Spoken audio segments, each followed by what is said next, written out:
My name is Claire. I'm 41 years old. And I haven't felt like myself in over a year. It's strange how something that once felt like oxygen can slowly start to feel like drowning. That's what loving Michael has become for me. When we first met, I thought I'd found a man who actually saw me. You know what I mean? The kind of seeing that makes you feel lit up from the inside. He was attentive, magnetic, passionate in ways I'd only read about in books. We'd lie in bed talking about everything: careers, childhood wounds, our dream cities. He'd touch my lower back in the kitchen when I cooked barefoot, or kiss the inside of my wrist when I was flustered. He made me feel cherished, wanted. I didn't see it coming, the way things would shift. Because it doesn't happen in a loud, obvious way.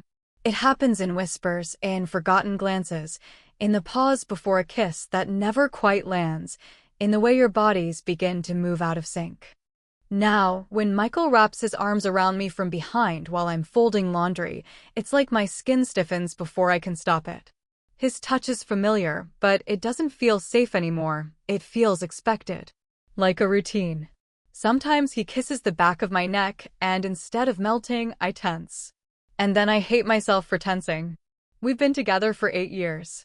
Married for 6. And somewhere between shared grocery lists and late-night arguments about nothing, I started to disappear inside the relationship. I still remember the exact moment I realized something had shifted. It was a Tuesday. Random, right? He came home from work, his usual energy, always a little too much for how quiet I feel now, and he kissed me hard, like he was trying to pull me out of myself. He pulled me toward the couch, laughing, his hands on my hips. And I said it. Just a soft, breathy, stop. But I didn't mean it. What I meant was, I need a second. What I meant was, please slow down and see me. What I meant was, I'm scared I don't know how to be what you want anymore. He stopped, looked confused for a moment, then walked to the kitchen like nothing happened. And I just stood there, frozen. I remember pressing my fingers to my lips and thinking, why did I say that? Why didn't I say more? That's when I knew. Not that the love was gone, no. But that something delicate between us had cracked. And neither of us seemed to know how to name it. I don't think he knows how often I lie awake, 2 feet from him in bed, wondering if he even notices I don't reach for him anymore. I wonder if he misses the version of me who used to curl into him without thinking, who didn't overanalyze every brush of skin or every sigh. I don't know when I stopped feeling sexy, or safe, or heard. And I guess that's what's been eating me alive. Not the fact that I told him to stop, but the fact that I said it, and he listened, and yet nothing actually changed. Not really. Because we're both still pretending. Still playing house with all the right furniture, but none of the warmth. And I miss him. God, I do. But more than that, I miss me. Michael's a physical therapist. You'd think that means he understands bodies, but not this body. Not anymore. He works long hours, comes home smelling faintly of antiseptic and sweat, his muscles tight from lifting patients all day. And yet somehow, he still has energy for me. Or rather, for us. He's always reaching, brushing my hip as I pass, tugging at my hand when I'm trying to clean, pressing kisses into my neck when I'm not in the mood. It's not aggressive. It's not unkind. But it feels like too much. He thinks touch is love. I used to believe that too. But now, sometimes it just feels like pressure. Last Thursday, I was on the couch, legs tucked beneath me, scrolling through an article on burnout and marriage when he came home. I heard his keys drop in the bowl, heard the little exhale he always lets out when he sees me. That used to comfort me. Now, it just makes my stomach twist. He leaned over the back of the couch, his arms around my shoulders, pressing a kiss behind my ear. Missed you, he murmured. I stiffened, just a little. He didn't notice. Or pretended not to. He walked around, sat down beside me, too close. His hand found my thigh, not in a vulgar way. But his thumb started tracing soft circles over the inside. I froze. I wanted to say something. I did. But what would I even say? Stop touching me unless you actually see me? Don't act like everything's okay when we haven't had a real conversation in weeks. Please stop trying to fix us with sex. Instead, I said nothing. I just moved slightly, shifted away under the pretense of reaching for my tea. He noticed. He always notices. "Claire," he said gently, "did I do something?" His voice was calm. But I heard the undercurrent, confusion, maybe even hurt. "No, I lied. I'm just tired." He nodded slowly. But something in him pulled back. Not physically, he stayed close, but emotionally. Like a wall had gone up between us. And I hated that I was the one who'd put it there. But how do you tell someone who believes they're loving you well that it feels like they're loving the wrong parts of you? He's a good man. He rubs my back when I'm sick. He makes grocery lists. He volunteers to help my sister move. But he hasn't asked me how I'm doing, not really, in months. We used to talk about everything. Now, it's logistics. What's for dinner, what bills need paying, when his mother's visiting. One night, a week ago, he tried again. I was brushing my teeth when he came in behind me, shirtless, and wrapped his arms around my waist. "I still think you're the most beautiful woman I've ever seen," he said. I looked at our reflection. My tired eyes, his hopeful ones. I didn't smile. I couldn't. I just nodded.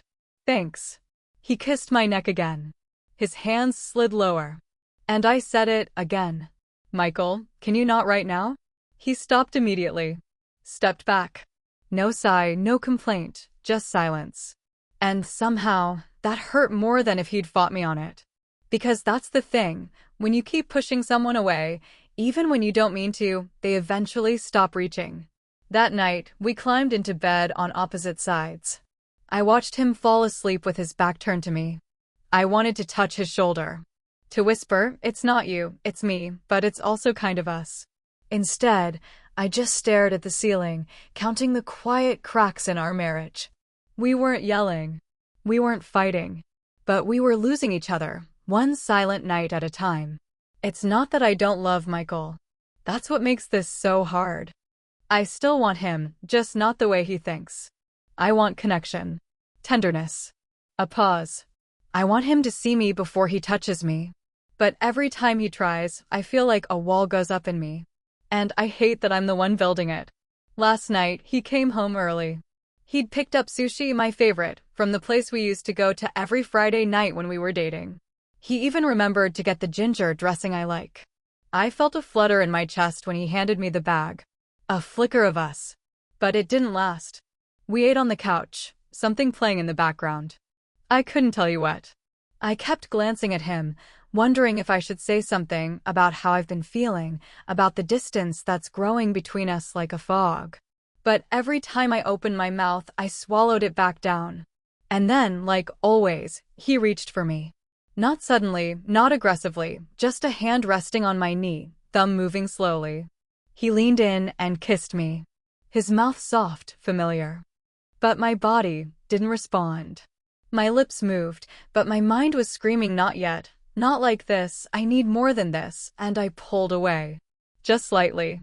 Barely. But he noticed. Of course he did. "You okay?" he asked, voice low. "Yeah, I lied, again." He paused. Then smiled and said, "Come here." His hand slid down to my hip, giving it a light squeeze, something that used to make me laugh once. But I flinched. Not because it hurt, but because it didn't feel funny anymore. It felt like a shortcut, like affection without listening. I saw it hit him. The way his expression dropped for half a second before he covered it with a smile. "Sorry," he muttered, leaning back. And I hated myself for making him feel rejected. I hated how much I didn't want him, even though I did.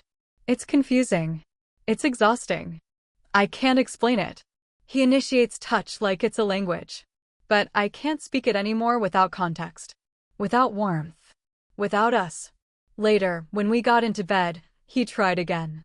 He reached for me under the sheets, his hand sliding over my waist, down my thigh. My heart beat faster, not with excitement, but with panic. I turned away. Pretended to adjust the pillow. He didn't push. And that's when it hit me, he's trying. He thinks this is what I need. That if he keeps touching me, I'll finally melt, finally open up, finally become who I used to be. But I'm not her anymore. And he doesn't know how to love this version of me, the one who needs quiet. The one who needs space. I laid there beside him, listening to his breathing shift into sleep. And my mind whispered something I didn't want to hear. Why does everything have to turn into sex? Why can't he just hold my hand without expectation? Why can't we sit close without the weight of where it might lead? Why do I feel like I'm letting him down every time I say no, or worse, every time I say nothing? I miss when his kisses made me feel alive. Now they just make me feel tired. And I'm scared I'll never find the way back. It was supposed to be a normal night. One of those quiet, easy evenings where nothing dramatic happens, just dinner and conversation, and maybe a glass of wine. We hadn't had one of those in a while. Michael had made pasta. He even lit a candle. I noticed the way he looked at me when I came to the table, like he was trying. Like he still believed there was something worth saving between us. And I wanted to match that. I really did. But something inside me felt like a balloon stretched too tight, thin, fragile, ready to burst. We ate in silence for a while. He told me about a patient who'd made a full recovery. I smiled and nodded, but I wasn't really listening. My thoughts kept drifting, to the way his hand brushed mine when he handed me the Parmesan, to the way I pulled it back too fast. I hated that. I hated how unnatural it had become. Halfway through the meal, he reached across the table and placed his hand on mine. "Claire," he said softly, "I miss us." I looked up. His eyes were gentle, but tired. There was no accusation in his voice, just weariness. A kind of quiet ache. And something in me cracked. I pulled my hand away, quickly, sharply, without thinking. "Please don't do that," I said, my voice already shaking. He blinked. What did I do? I pushed my plate back. "You keep reaching for me like everything's fine. Like touching me is going to fix what's broken." His brows pulled together. "I'm trying, Claire. I don't know what else to do. You won't talk to me. You won't let me in." I felt the tears rise before I could stop them. Because every time I try to say something, you make it about sex. His face twisted, not in anger, but confusion. "What are you talking about?" "I'm not." "Yes, you are," I shouted. And, just like that, the dam burst. "You think kissing me, pulling me in, grabbing at me, you think that's connection? You think that's intimacy? I don't even know if you see me anymore. You don't ask how I'm feeling. You don't notice that I flinch when you touch me. You just want to pull me back like I'm a switch that's been flipped off." His face had gone pale. His mouth opened slightly, but no words came out. And I was sobbing now, breath hitching, shoulders trembling. "I told you to stop, Michael. And you did. But you never asked why. You never asked what I meant." He leaned back in his chair, arms crossed tightly across his chest. "I didn't know I was doing anything wrong," he said quietly. "I know," I whispered. "That's the worst part." The silence after that was unbearable. He didn't yell. He didn't leave. He just sat there, still, like he didn't recognize me anymore. And I didn't recognize myself either. After a minute, I stood up and walked to the sink, pretending to rinse a glass so he wouldn't see me fall apart. My hands were shaking. My heart was thudding in my throat. What had I just done? I didn't mean to lash out. I didn't want to hurt him. I just wanted to be understood. When I turned around, he was still sitting at the table, looking at me like I was a stranger. And I felt so exposed, like I'd stripped every layer away, hoping to be seen, only to find nothing but silence waiting on the other side. We didn't talk the rest of the night. He slept on the couch without saying a word. I laid in our bed staring at the ceiling, clutching a pillow like it could hold the pieces of me together. And all I could think was, I told him to stop, but I didn't mean for it to end like this. It's been 9 days since that dinner. 9 days of silence, of small talk at best. 9 days of Michael sleeping in the guest room, of 2 mugs of coffee made in the morning, one placed on the counter for me, never handed to me. That used to be his thing, handing it to me with a kiss to my temple. Now it just sits there. Lukewarm. Like us. I don't know how to fix this. I walk around our house like a visitor. I clean, I fold laundry, I water the plants. I go to work and come home and avoid eye contact. It's easier that way. There's a weight in the air, a kind of emotional static.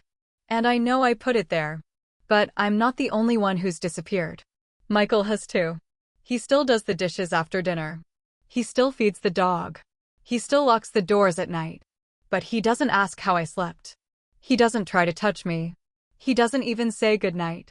And that part hurts more than anything. Because as much as I needed him to stop, to slow down, to stop reaching for my body like it was a shortcut, I didn't want him to give up entirely. I miss him. God, I miss him. I miss the way his eyes used to light up when he made me laugh. I miss how he used to pull me in to dance in the kitchen, even when there was no music. I miss the us that used to feel effortless. And yet, I know we didn't get here overnight. I think we both started taking small steps backward without realizing we weren't walking together anymore. I caught a glimpse of him yesterday in the hallway, shirtless, hair wet from a shower. And my chest ached. Not from desire, but from grief. Because he's still beautiful. Still the man I married. But he feels so far away. He barely looks at me now. And I can't blame him. I exploded. I made him feel like his love wasn't enough. Like he wasn't enough. And maybe I was too harsh. Maybe I didn't give him the chance to understand. But I also can't ignore what I felt, what I still feel. We'd been drifting for so long. And that night at the table? It wasn't just about the moment. It was about every moment that led to it. The missed conversations. The robotic kisses. The pressure to perform intimacy without real connection. Still, I don't want this to be how it ends. I can't stop remembering how he used to reach for me in his sleep. How he'd find my hand under the sheets without even waking up. He hasn't done that in weeks. I caught him watching me last night while I was brushing my teeth. Just a quick glance in the mirror before he turned away. But there was something in his eyes, tiredness, yes. But also, hurt. That's when it hit me, he's grieving too. We're both just standing on opposite sides of the same cracked floorboard, too scared to step forward. I think I want to try. Not because it's easy. Not because I think we'll magically snap back into what we were. But because I still believe there's something here worth saving. I just don't know if he feels the same. And that's what scares me most. He came back to bed last night. I didn't hear him at first. I'd fallen asleep with the lamp still on, a book open on my chest. But I felt the dip of the mattress. And then the warm, uncertain presence of him beside me. I didn't move. I just kept breathing, pretending to be asleep. Not because I didn't want to talk, but because I wasn't sure I could take it if he didn't say anything. But after a few minutes, his voice came, quiet, raw. I don't know what you need from me, Claire, he said. But I want to know. I want to try. My heart beat so loudly I was sure he could hear it. I rolled onto my side. Our eyes met for the first time in days. I don't know either, I whispered. Not exactly. I need to feel like I matter to you. Not just physically. He nodded, his mouth trembling a little. I thought I was showing you love. I didn't realize it felt like pressure. It's not that I don't want you, I said, my voice catching. It's that I miss us. The way we used to talk. The way you used to ask how I was, even when I said I was fine. He looked down, picking at the edge of the blanket between us. I stopped trying to talk, he admitted. Because I thought maybe you didn't want me anymore. So I kept touching you, hoping it would bring us back.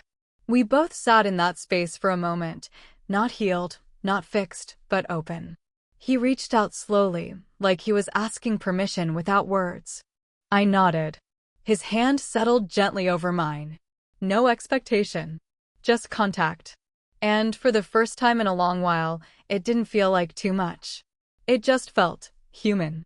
We didn't kiss. We didn't cry. We just lay there, tangled fingers between us. Quiet, present. Later, he pressed a kiss to my forehead before rolling onto his side, facing away. But even that felt softer than it had in weeks. No performance. No pressure. Just being there. And maybe that's the first step. You probably want to know how it ends. But the truth is, it doesn't. Not really. Not with a grand gesture or a tearful reunion. Not with one magical night where everything is fixed. What we have now is quieter than that. Smaller. Slower. And honestly, that feels like the most honest version of love I've ever known. Because what I learned, what we both learned, is that love isn't always about holding on tighter. Sometimes it's about loosening your grip just enough to let the other person breathe again. For months, I thought I was broken. That there was something wrong with me for not responding to Michael the way I used to. I thought maybe I wasn't desirable anymore, or worse, that I just didn't desire him anymore. But I see now, it wasn't about sex. It wasn't even really about touch. It was about presence. I needed to feel seen. I needed someone to notice I was sinking. And when he kept reaching for my body instead of my heart, it felt like he wasn't willing to sit in the discomfort with me. Like he wanted the version of me that was easy, sensual, affectionate, without confronting why I'd changed. But I'd changed because I'm human. Because I was overwhelmed and underheard. Because I was grieving the us we used to be, and I didn't know how to ask for that kind of intimacy without sounding like I was accusing him. And he was grieving too. He just didn't have the language for it. The night he came back to bed, not to take, not to fix, not to initiate anything, just to be there, that was the first time I let myself believe we might still have something to hold on to. We're still not perfect. We still have nights where I roll away and he stays quiet. We still don't always say the right things. But we're trying. We've started talking again. Not about chores or groceries or his mother's flight, but about us. The other day, he asked me, "What makes you feel connected to me right now?" It wasn't a complicated question. But it was the first time in a long while that he didn't assume the answer. I told him the truth. When you ask me how I'm really doing and wait for the real answer. When you hold my hand while we walk the dog instead of pulling me in for something more.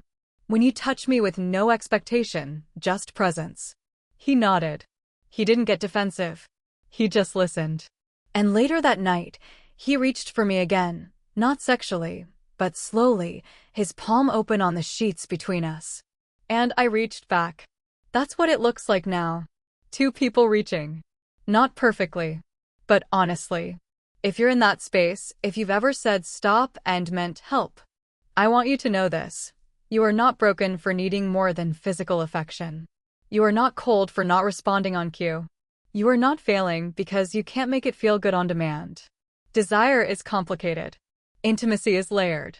And sometimes the bravest thing you can do is pause. Sometimes the most loving thing you can do is say the thing you're scared to say. I thought saying stop would push him away forever. But in the end, it helped me come back to myself. And maybe, just maybe, it helped us begin again too.